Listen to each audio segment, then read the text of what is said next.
안녕하세요. 책 읽는 쭈TV입니다. 오늘 소개할 책은 일단 잘 될 거라 말해요입니다. 지은이는 오수향, 펴낸 곳은 스몰 빅 미디어 출판사입니다. 저자는 말과 긍정의 힘을 세상에 전하는 심리 소통 전문가이다. 가족, 친척, 직장 등 다양한 인간관계에 알맞는 심리대화법과 소통법을 강의하고 있다. 저자는 내가 한 말이 내 인생을 결정한다고 얘기하고 있습니다. 지금부터 책 속으로 들어가 보겠습니다. 당신의 말은 현실이 된다. 어린 시절 나의 부모님은 신발 공장에 다니며 생계를 이어갔고 우리 집은 늘 가난에 허덕였다. 길 옆 허름한 다세대 주택에 살았던 우리 가족은 하루 종일 귀에 인이 박힐 정도로 기차 소리를 들어야 했다. 당시 나는 특별히 잘하는 것도 없었고 이루고 싶은 꿈도 없었다.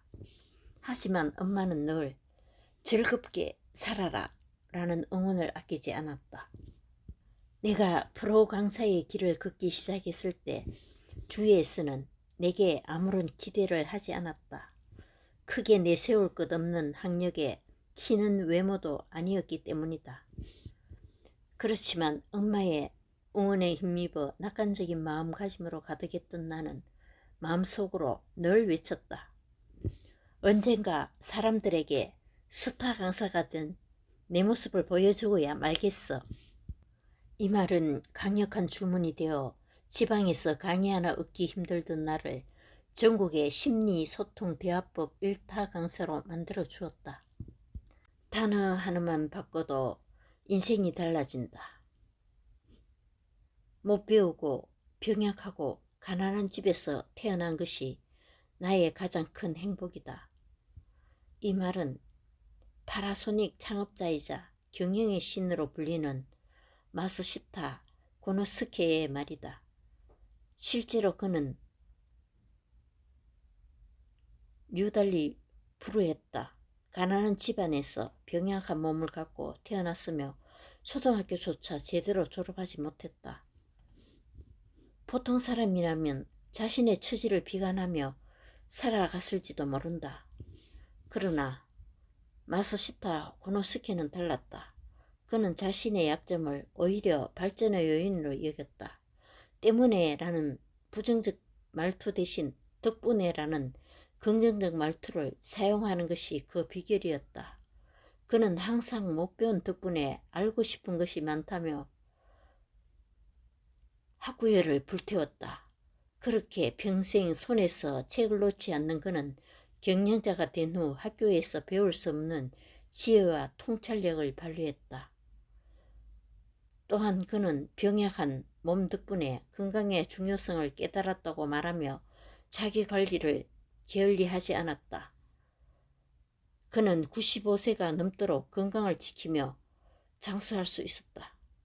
그뿐만 아니라 그는 가난 덕분에 돈의 소중함을 깨달았다고 말하며 근검절약을 몸에 익혔다. 그리하여 마스시타 고노스케는 일본 국민이 가장 존경하는 경제인이 될 수 있었다. 긍정의 발견에서 바브라 프레드릭스는 말한다. 긍정성과 부정성의 비율이 최소한 3대1을 넘도록 노력하라. 이 말은 부정적 증서를 한 번 경험할 때마다 최소한 3번은 긍정적 증서를 경험하라는 뜻이다. 이 비율은 번영과 쇠퇴를 판가름 짓는 티핑 포인트다. 권장식 생활 지침처럼 나는 이 처방을 당신에게 정서적 지침으로 제시한다. 권장식 생활 지침과 마찬가지로 당신은 매일 매 순간 이 비율을 지킬 필요는 없다. 다만 며칠이나 몇 주에 거쳐서 이 비율을 충족하거나 초과하도록 노력하자. 설득보다는 공감이 먼저다. 아이와 대화가 잘 안 돼요. 남편과 거의 대화를 못해요. 직원과 소통이 되지 않아서 힘드네요. 이러한 파국을 막기 위해 가장 중요한 것이 바로 공감이다. 공감의 대화에는 세 가지 요령이 필요하다. 첫째, 경청이다. 상대방의 말을 주의 깊게 들어주는 것은 대화의 기본이다. 아무리 자신의 의견이 옳다고 생각해도 일방적으로 내 말만 쏟아내면서 상대방의 의견에 귀 기울이지 않는다면 상대의 마음을 얻기 힘들다. 그보다 상대가 먼저 말을 할 수 있게 배려하면서 적절히 이야기를 주고받는 것이 좋다. 두 번째 요령은 리액션이다. 나는 당신 말을 잘 듣고 있으며 그 속에 담긴 마음을 가슴 깊이 이해하고 있다라는 사실을 표현해 주는 것 또한 경청 못지않게 중요하다. 상대방이 슬픈 이야기를 하면 그런 슬픈 일이 있었군요 라고 말하며 자신도 가슴이 아프다는 걸 표현하고, 상대방이 기쁜 이야기를 하면 와 정말요 기분 좋겠네요 라고 하면서 자신도 기쁘다는 걸 알리는 것이다. 이렇게 자신의 말을 잘 듣고 있다는 신뢰가 쌓여야 상대방도 가슴속에 꽁꽁 숨겨두었던 이야기를 꺼낼 수 있다. 이것이야말로 친밀한 관계의 시작이다. 한 번의 미소가 100마디 말보다 강하다. 웃지 않아도 하루가 가고 웃어도 하루가 갑니다. 그럼 웃는 게 낫지요.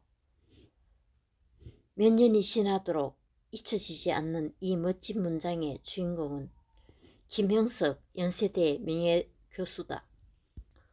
100세가 넘는 연로한 학자임에도 마치 어린아이처럼 쾌활하고 건강한 미소로 만인을 대하는 그의 모습에 나는 깊은 감명을 받았다.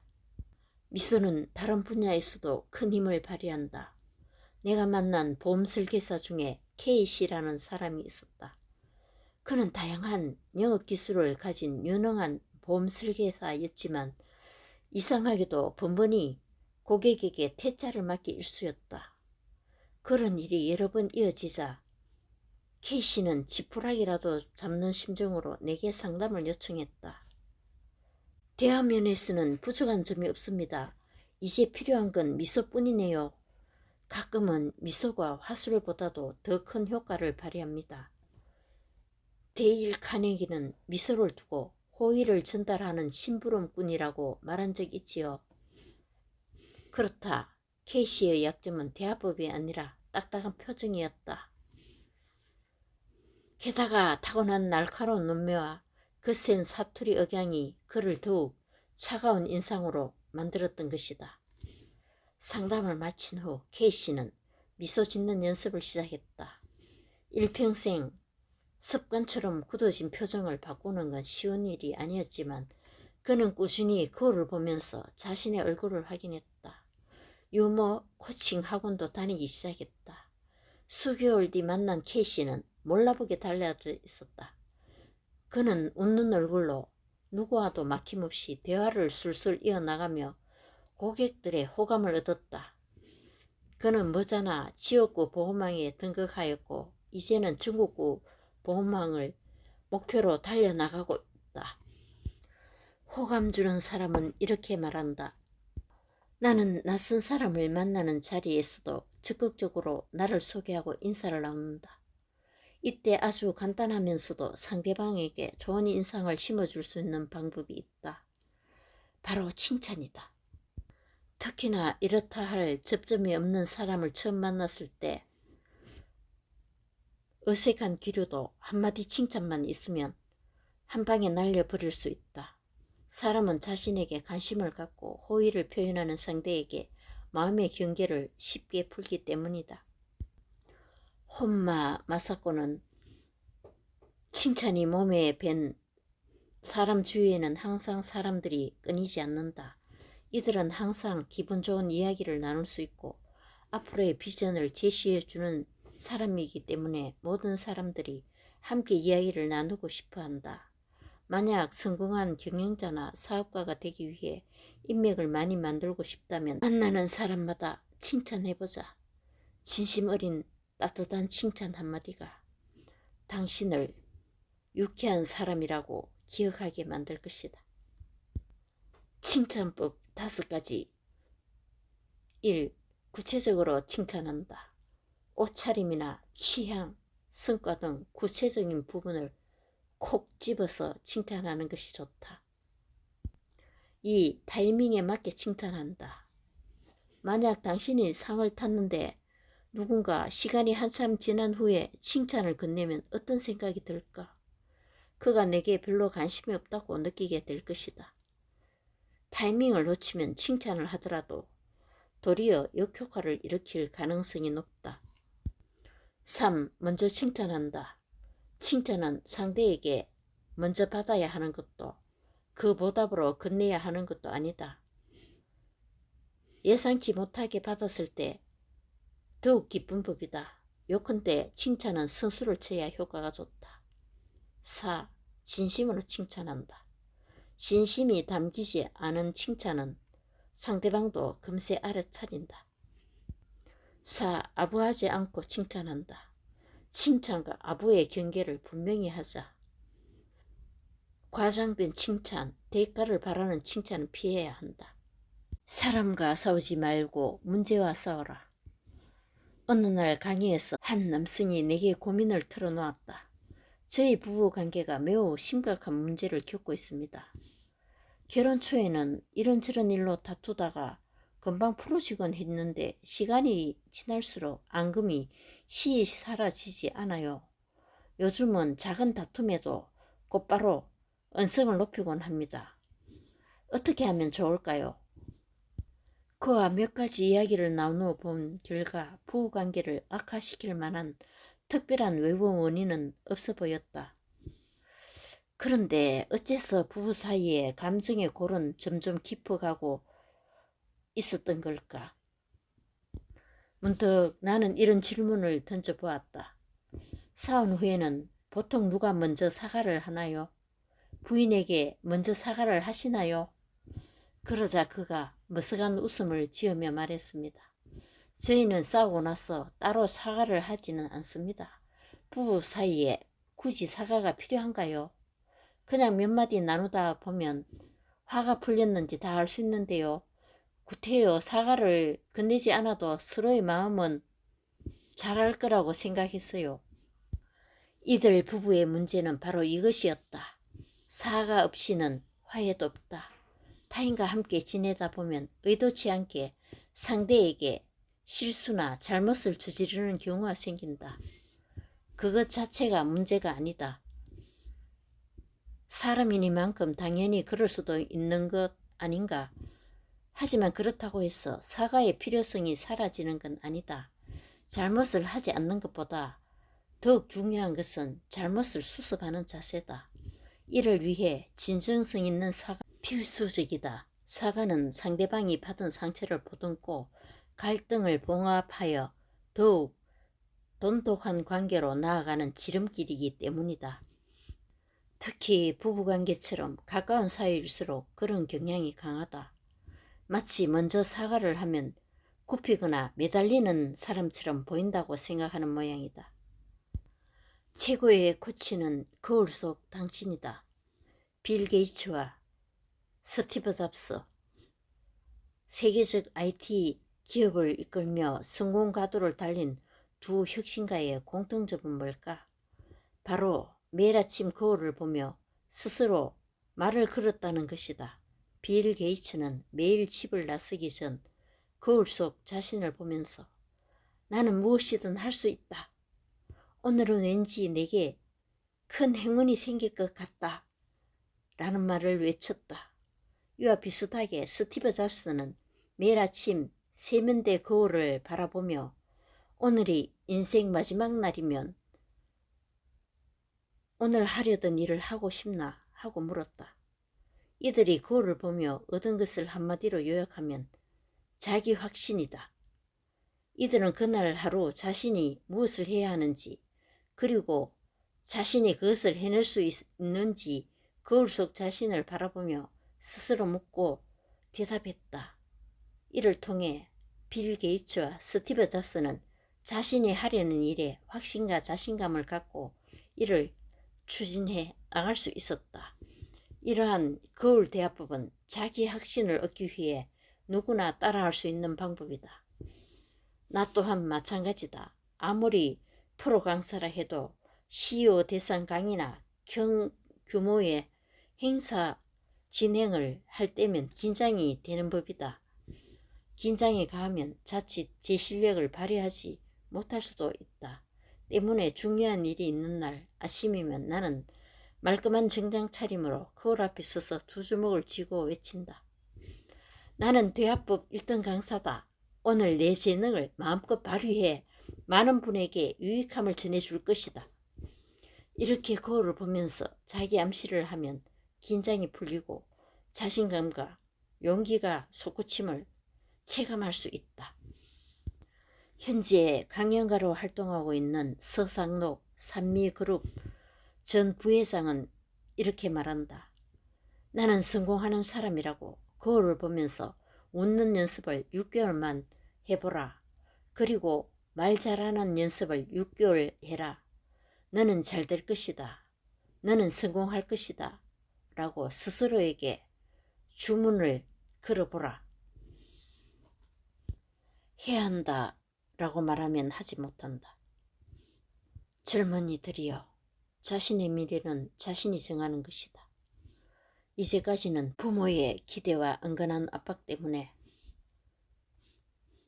남들 다 하는 대로 따라서 살아왔을지도 모른다. 좋은 학교, 번듯한 직장, 나 부럽지 않는 결혼과 형편, 그런 것들을 꿈꾸면서 말이다. 그런 것들을 꼭 이뤄내야 한다는 마음이 여러분이 겪어온 인생을 피곤하게 만들었을 것이다. 물론 남들 사는 대로 사는 삶이 나쁜다는 게 아니다.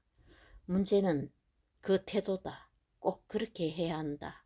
그렇지 않으면 안 된다. 라는 태도가 사람을 지치게 만든다.